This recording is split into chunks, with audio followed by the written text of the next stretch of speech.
This week, SmackDown came to us from Dallas, Texas. It's also my backyard as I'm right here in the great city of Houston, Texas. Going in, we knew we had two championship matches as well as two Elimination Chamber qualifying matches. So we had four matches with stakes going in. So it's always good going into a show with matches with stakes. Let's just see if they delivered. So welcome back to Wrestling Brotha Talks Smack. I am Wrestling Brother. If this is your first time joining us or you're a returning visitor, hit the like and subscribe button, as well as hit that notification bell so that you can be updated anytime we drop new content. We are on the road to WrestleMania, so that means content will be coming fast and furious every week, several times a week. So get locked in with us. Also, follow me on TikTok. That is Wrestling Brotha on TikTok. Wrestling Brother spelled out with an A, not ER. So Wrestling Brotha on TikTok, as well as Instagram. I am Wrestling Brotha. Again, with an A, not an ER. All right, let's get into this week's episode of SmackDown. I'll be honest with you, this week's episode felt really long. Just like I've talked on the past 3 or 4 episodes have felt really long, but this one felt just I when I tell you it felt long, I literally fell asleep on the show. I don't believe it was because of I don't think it was because it bored me. It was just the sheer length of the show and just so many commercial breaks, so many like breaks in the action. It's really difficult to keep your attention for that entire 3 hours, even with a what I would call a decent show overall. Now, there were definitely some low points in this episode, which we'll talk about. Like I mentioned in the open, we had two Elimination Chamber qualifying matches. The first one we'll talk about was the main that served as the main event of this week's episode. We saw Cody Rhodes, Jacob Fatu, and Sami Zayn. Now, these are all three people that realistically could have gotten into the Elimination Chamber and they put them all in one match. This is the one differentiator between this match and pretty much every other Elimination Chamber qualifying match. However, just like I spoke about last week, this when you look at the lineup, Cody Rhodes, Jacob Fatu, and Sami Zayn, there's still that Sami Zayn's the pinfall guy, Cody Rhodes is the natural winner, and Jacob Fatu is your wild card. It's like, so you know that Cody Rhodes isn't going to get pinned, you know that Jacob Fatu likely isn't going to get pinned, and you know that there's like an 85% chance that Sami Zayn is going to take the pin. And let me tell you, just in pure predictability fashion, as Paul Levesque tends to book, it's exactly how things went. Cody Rhodes goes over, and Sami Zayn took the pin off of one crossroads. Now, finishers should be protected a lot more than they are in WWE, but in a high stakes matchup, you almost expect that people are going to dig deep and kick out of some of these finishers, but it wasn't to happen. However, the match did take a different turn. Drew McIntyre comes out and he tries to assist Sami Zayn to help him win, which was good strategy by Drew McIntyre, I guess, because it's like, hey, why not eliminate these two threats that have been, looming over my head over the past, month and a half, and then let the guy that I'm 12-0 against take up the win because I like my chances better. Well, he tried. He did try. I would suggest going back watching this match. It wasn't a bad match. I thought the ending was pretty good. But again, Cody Rhodes does eventually pick up the win with the crossroads on Sami Zayn to end the show. The other Elimination Chamber qualifying match, we saw Alexa Bliss, Julia, and Zelina Vega. I'm going to pause for just 1 second and have you think about the lineup. And I want you to pick out the likely winner, the wild card, and the person that's there for the pinfall. I'll give you just a second to process. All right, time's up. Zelina Vega is your pinfall person. Julia is your semi-wild card. And Alexa Bliss is your winner. Guess how it turned out. Yes, Zelina Vega took the pinfall after Alexa Bliss hits her with the Sister Abigail. Just as predictable as can be, Alexa Bliss is going to the Elimination Chamber. Obviously, the best of these three. And honestly, it makes sense for her to advance when you're talking about dealing with the three that we dealt with. Um, Ultimately, I believe Charlotte Flair will also end up in the Elimination Chamber. It's going to be similar to the Royal Rumble, where you're going to have probably a couple of tag team members in that match, and maybe one of those tag teams kind of gets some tension as a result of that. Because in a Royal Rumble, you got so many people that you can very easily kind of team up with your person and kind of help each other out and kind of avoid conflict. But you're talking about Elimination Chamber, because in Elimination Chamber, if it starts off with Alexa Bliss at number one and Charlotte Flair at number two, they're not going to dance around for 5 minutes doing the teasing their finishes on each other. No, they're going to have to cook, right? And it's only four other people in there. So if you're really serious about trying to get to WrestleMania, this is your way. Zelina Vega came out to Aleister Black's theme song, which is a major upgrade from the theme song she used to have. Unfortunately, the WWE has not done enough to make the crowd care, so she still didn't come out to a reaction. Again, she was the pinfall person. This match was okay, nothing to write home about, but it was what it was. Alexa Bliss is going to the Elimination Chamber, and she ain't going to win the Elimination Chamber, but I think it's to kind of add a layer of something with this Charlotte Flair situation. Let's take note of one little thing. There was a segment in SmackDown where Charlotte Flair offers a Galentine's gift to Alexa Bliss, and I believe Charlotte Flair is she's not one of the best lookers in the world, but if there's one thing you should go back and watch, and it ain't because of the Galentines, watch stuff with Charlotte Flair from last night and just make your own decisions. But yeah, just make your own decisions. But yeah, that Galentine's Day segment kind of is all you need to see, and again, make your own decisions. Again, we had 2 championship matches on this show. The first of which should have just kicked off the show. Instead, we kicked off with a promo from Tiffany Stratton. Now, Tiffany Stratton came out first. The Dallas crowd gave her a little love. But the minute she picked up the mic and they realized she ain't the best promo in the world, it was a little quiet. So then we get Lash Legend and Nia Jax. And Nia Jax looks like she's slimmed down a lot. I don't know if she hit no Ozempic or what, but she didn't trim down a lot. But it has not helped on the mic at all, as her and Lash Legend did not make this promo any more captivating. Now Lash Legend is new and she's still getting her footing. And some people are kind of already starting to write her off and whatnot. Don't no. This girl has something. She's gonna be a star. I think it does take a little longer after call-ups because they don't have the house show circuit to work anymore. So the only time they're getting reps is on television.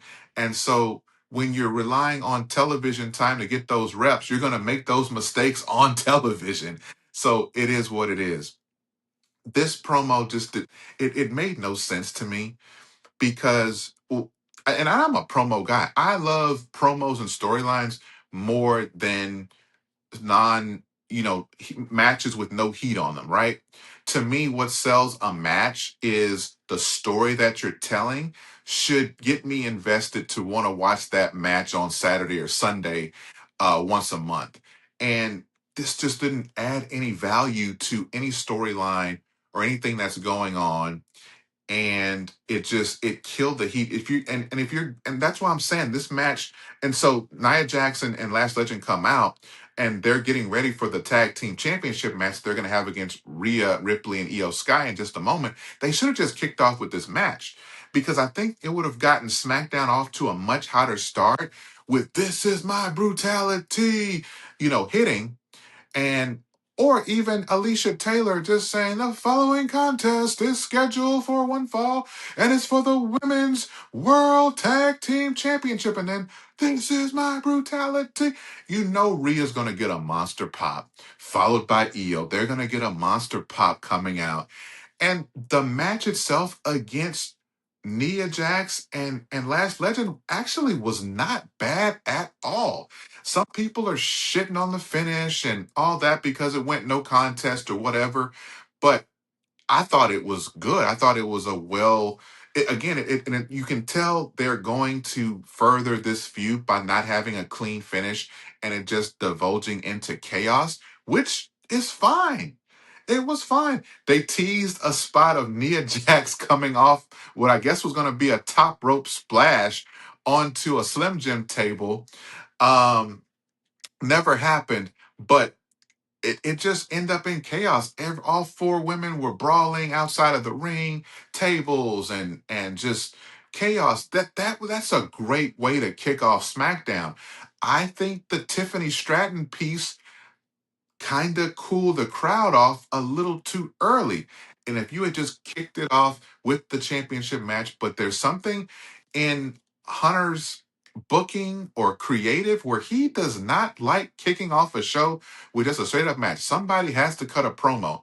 And that's fine. You have a lot of wordsmiths on your programming. You've got Randy Orton. You've got Trick Williams. You've got Drew McIntyre. I was about to say Damian Priest. Y'all were going to cook me for that one, and rightfully so. Drew McIntyre, Cody Rhodes. You got all these people that can cut a good promo that can open this show if that's what you want to do. But to not present this championship match in its proper way ended up being kind of a waste. Anyway, the match ends in no contest. The other championship match we got was finally Jade Cargill defends the women's WWE Championship against Jordan Grace, who, much like Selena Vega, got no reaction. And it's unfortunate because Jordan Grace is extremely talented, great in-ring worker, great look, great body, just all the like. If you were to build a women's female wrestler, a women's professional wrestler, obviously the woman is a female, she is almost the prototype, right? She's lean, she's like just all of it, and then actually gets in the ring, does like she checks all the boxes, but she just got called up from NXT, which I think she could have went straight to the main roster right out of TNA, but that's neither here nor there. And she's been hot shotted into this championship match with Jade Cargill, and it's Jade Cargill's first championship defense. It's not on a PLE. It's not on a Saturday Night's Main Event.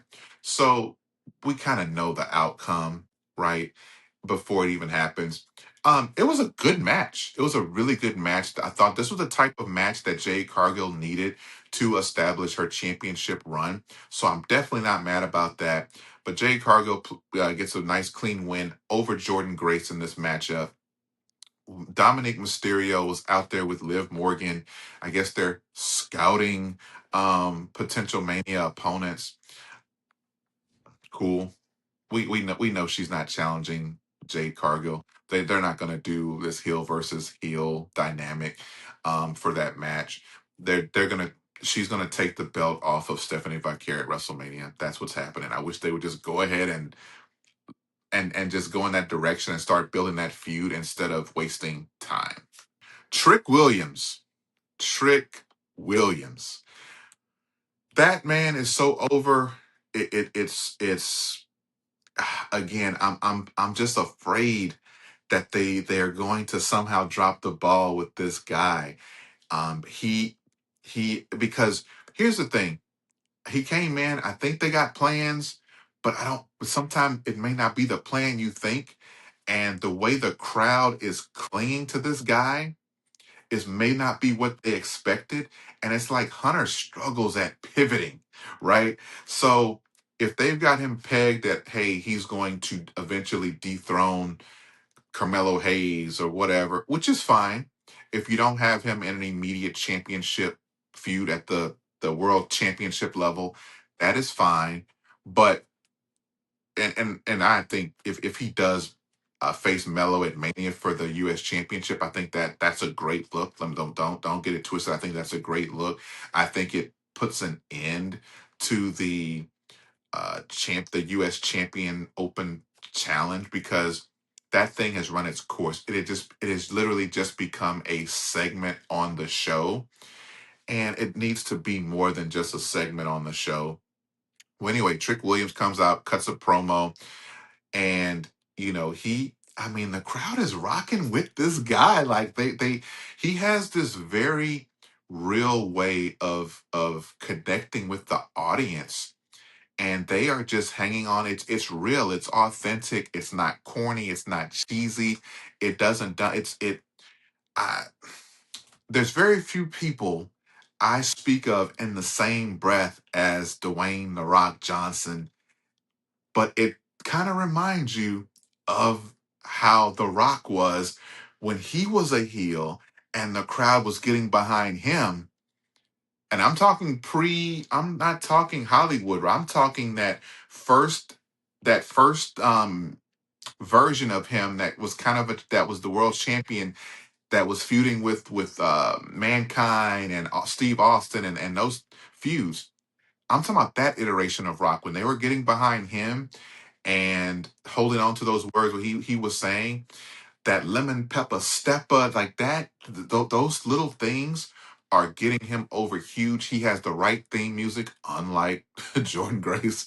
He's got amazing theme music, and it just sets the tone for everything that he is doing. He ends up having a good match with Ray Phoenix. Poor Ray Phoenix. I don't understand why he is not doing more. I don't understand why they have not put him more with his brother Penta. I don't get that whole dynamic, because that is a Mania match where the Lucha Brothers versus the Usos. That is how you make the Usos feel important, and that is the way you feature Ray Phoenix and Penta.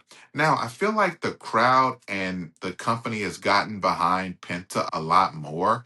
I mean, if you've seen WWE Unreal, you hear Paul Heyman saying, "Oh, we got something with this fucking Penta.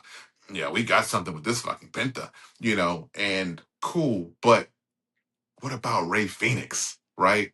Because you got two characters and you talk about building the men's tag team division, especially if you're not going to put a singles championship on Penta. This is a great way to get both of them on TV consistently and have great tag team matches in the men's division, instead of some of these tag teams that should not be getting championship matches. Anyway, Trick Williams does go over on Ray Phoenix.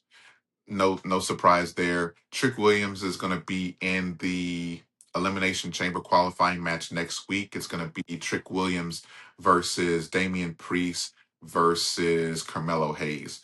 Um, Carmelo Hayes, let's go there. Carmelo Hayes comes out, and Dallas gives Carmelo love. They're chanting Mello, and he's a little he's almost shocked, because you got to remember, all he's done is come out for that second block of segment on television for the U.S. Championship match every single week.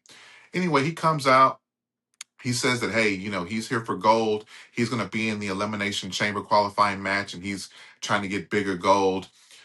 He said that the U.S. Open Challenge is closed for this week, because he wants to give that opportunity to somebody who's truly deserving of it, who he's been having bangers and after banger with, and Ilya Dragunov. And oh my God, this was the moment I thought I was going to go to sleep, because not those guys have great matches, but they've done it already 2-3 times already, and it's just run its course. Let's see some fresh opposition.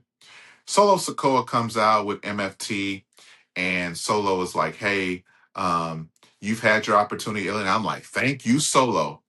And it looked like they were opening the door for a triple threat match, which I thought would have cooked.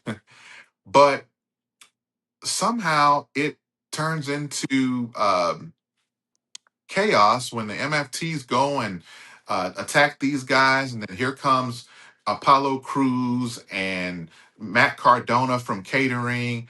They come down to help, and now Shinsuke Nakamura comes out.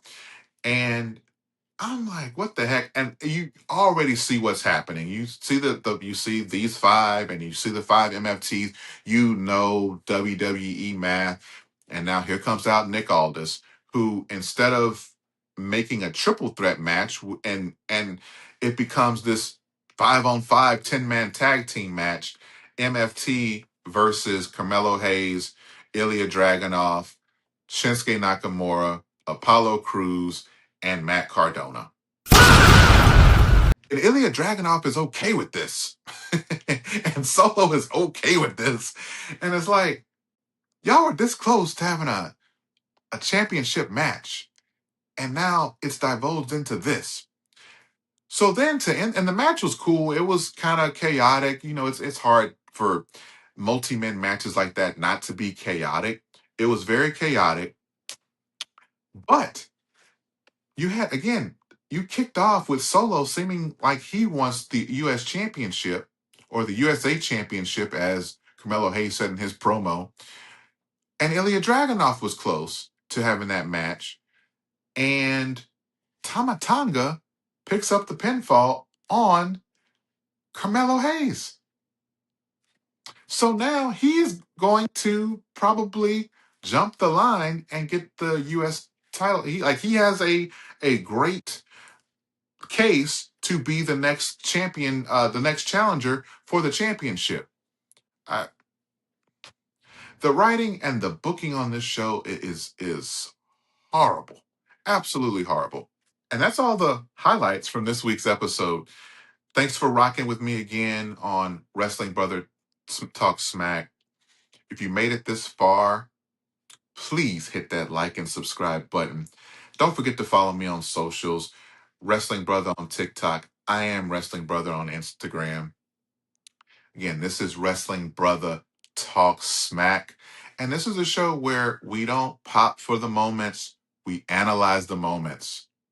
And don't hesitate to talk smack about the moments. Until next week, I am Wrestling Brotha, and this is Wrestling Brotha Talks Smack.